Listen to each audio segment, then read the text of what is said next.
آپ صلی اللہ علیہ وآلہ وسلم عام الفیل میں پیدا ہوئے، یعنی ہاتھیوں والے سال میں۔ اس سال کو ہاتھیوں والا سال اس لیے کہا جاتا ہے کہ ابرہہ نے ہاتھیوں کے ساتھ مکہ مکرمہ پر چڑھائی کی تھی۔ تمام سامعین کو السلام علیکم۔ آپ تمام سامعین سے گزارش ہے کہ ایک مرتبہ درود شریف پڑھ لیں۔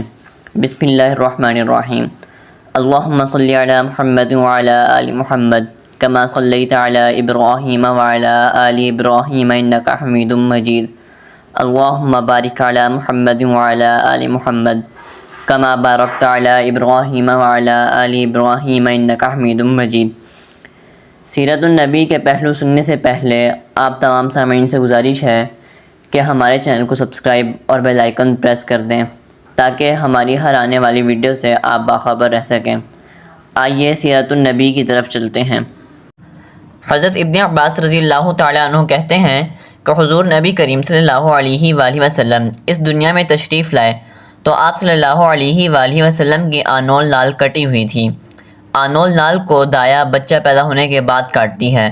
آپ صلی اللہ علیہ وآلہ وسلم ختنہ شدہ پیدا ہوئے۔ عبد المطلب یہ دیکھ کر بے حد حیران ہوئے اور خوش بھی۔ وہ کہا کرتے تھے میرا بیٹا نرالی شان کا ہوگا۔ آپ صلی اللہ علیہ وآلہ وسلم کی پیدائش سے پہلے مکہ کے لوگ خشک سالی اور قحط کا شکار تھے، لیکن جو ہی آپ صلی اللہ علیہ وآلہ وسلم کے دنیا میں تشریف لانے کا وقت قریب آیا، بارشیں شروع ہو گئیں، خشک سالی دور ہو گئی، درخت ہرے بھرے ہو گئے اور پھلوں سے لد گئے، زمین پر سبزہ ہی سبزہ نظر آنے لگا۔ پیدائش کے وقت آپ صلی اللہ علیہ وآلہ وسلم اپنے ہاتھوں پر جھکے ہوئے تھے، سر آسمان کی طرف تھا۔ ایک روایت کے الفاظ یہ ہیں کہ گھٹنوں کے بل جھکے ہوئے تھے، مطلب یہ کہ سجدے کی سی حالت میں تھے۔ آپ صلی اللہ علیہ وآلہ وسلم کی مٹھی بند تھی اور شہادت کی انگلی اٹھی ہوئی تھی، جیسا کہ ہم نماز میں اٹھاتے ہیں۔ حضور صلی اللہ علیہ وآلہ وسلم فرماتے ہیں جب میری والدہ نے مجھے جنم دیا تو ان سے ایک نور نکلا، اس نور سے شام کے محلات جگمگا اٹھے۔ آپ صلی اللہ علیہ وآلہ وسلم کی والدہ سیدہ آمنہ فرماتی ہیں محمد صلی اللہ علیہ وآلہ وسلم کی پیدائش کے وقت ظاہر ہونے والے نور کی روشنی میں مجھے بصرہ میں چلنے والے اونٹوں کی گردنیں تک نظر آئیں۔ علامہ سہلی رحمہ اللہ علیہ نے لکھا ہے کہ جب آپ صلی اللہ علیہ وآلہ وسلم پیدا ہوئے تو آپ صلی اللہ علیہ وآلہ وسلم نے اللہ کی تعریف کی۔ ایک روایت میں یہ الفاظ آئے ہیں اللہ تعالیٰ سب سے بڑا ہے، اللہ تعالیٰ کی بے حد تعریف ہے اور میں صبح و شام اللہ کی پاکی بیان کرتا ہوں۔ آپ صلی اللہ علیہ وآلہ وسلم کی ولادت کس دن ہوئی، اس بات پر سب کا اتفاق ہے، وہ پیر کا دن تھا۔ آپ صلی اللہ علیہ وآلہ وسلم صبح فجر طلوع ہونے کے وقت دنیا میں تشریف لائے۔ تاریخ پیدائش کے سلسلے میں بہت سے قول ہیں۔ ایک روایت کے مطابق 12 ربیع الاول کو پیدا ہوئے، ایک روایت 8 ربیع الاول کی ہے، ایک روایت 2 ربیع الاول کو پیدا ہوئے۔ اس سلسلے میں اور بھی بہت سی روایات ہیں۔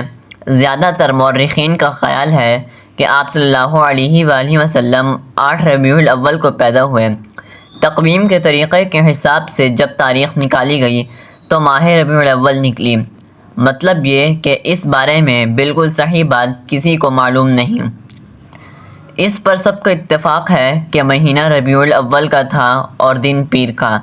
یہ بھی کہا جاتا ہے کہ آپ صلی اللہ علیہ وآلہ وسلم کو پیر کے دن ہی نبوت ملی۔ پیر کے روز ہی آپ صلی اللہ علیہ وآلہ وسلم نے مدینہ منورہ کی طرف ہجرت فرمائی اور پیر کے روز ہی آپ صلی اللہ علیہ وآلہ وسلم کی وفات ہوئی۔ آپ صلی اللہ علیہ وآلہ وسلم عام الفیل میں پیدا ہوئے، یعنی ہاتھیوں والے سال میں۔ اس سال کو ہاتھیوں والا سال اس لیے کہا جاتا ہے کہ ابرہہ نے ہاتھیوں کے ساتھ مکہ مکرمہ پر چڑھائی کی تھی۔ آپ صلی اللہ علیہ وآلہ وسلم کی پیدائش اس واقعے کے کچھ ہی دن بعد ہوئی تھی۔ واقعہ کچھ اس طرح ہے کہ ابرہہ یمن کا عیسائی حاکم تھا۔ حج کے دنوں میں اس نے دیکھا کہ لوگ بیت اللہ کا حج کرنے جاتے ہیں۔ اس نے اپنے لوگوں سے پوچھا یہ لوگ کہاں جاتے ہیں؟ اسے جواب ملا بیت اللہ کا حج کرنے کے لیے مکہ جاتے ہیں۔ اس نے پوچھا بیت اللہ کس چیز کا بنا ہوا ہے؟ اسے بتایا گیا پتھروں کا۔ اس نے پوچھا اس کا لباس کیا ہے؟